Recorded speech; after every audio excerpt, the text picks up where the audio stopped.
നിതിൻ രാജ്മാർ മരിച്ചാലേ ജാതിവെറി വാർത്തയാകൂ. ഇക്കൊല്ലത്തെ അംബേദ്കർ ജയന്തിയുടെ വാരത്തിൽ നമ്മൾ കേട്ടത് അംബേദ്കർ ഏത് ജാതിവെറിക്കെതിരെ പോരാടിയോ അതേ ജാതിവെറി മൂലം പ്രബുദ്ധ കേരളത്തിൽ ഒരു വിദ്യാർത്ഥി ആത്മഹത്യ ചെയ്തതിൻ്റെ വാർത്തകളാണ്.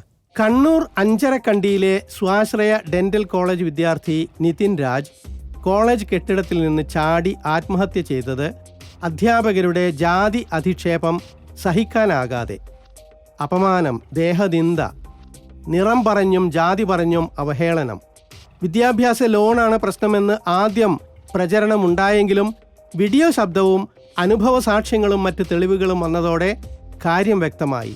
ജാതി വെറി, അപമാനം, പീഡനം, അധ്യാപകരിലുണ്ട് ഇത്തരം കുറ്റവാളികൾ. ദിവസങ്ങളോളം വാർത്തയായും ചർച്ചയായും മാധ്യമങ്ങളിൽ ഇത് നിറയുമ്പോഴും ഒരു കാര്യം ബാക്കിയാണ്. കേരളത്തിലും ജാതിവെറിയുടെ ആദ്യ ഇരയല്ല നിതിൻ. പൊതുമണ്ഡലം വിഷയം ശ്രദ്ധിക്കണമെങ്കിൽ ജീവൻ കൊടുക്കേണ്ടി വരുന്നു എന്നത് മാധ്യമ സാന്നിധ്യം നന്നായുള്ള കേരളത്തിന് എത്ര വലിയ ദുരന്തമാണ്. പുറമേക്ക് നാം സമ്മതിക്കാത്ത എന്നാൽ സമൂഹത്തിൽ സ്ഥിര സാന്നിധ്യമായ ജാതീയത പോവുകയല്ല, കൂടുകയാണ്. ചാനൽ ചർച്ചകളിലോ സംവാദങ്ങളിലോ പ്രത്യക്ഷമാകാത്ത എന്നാൽ നമുക്കൊപ്പം ജീവിക്കുന്ന ജാതിവെറിയന്മാർ അഞ്ചരക്കണ്ടി കോളേജിൽ മാത്രമല്ല താനും.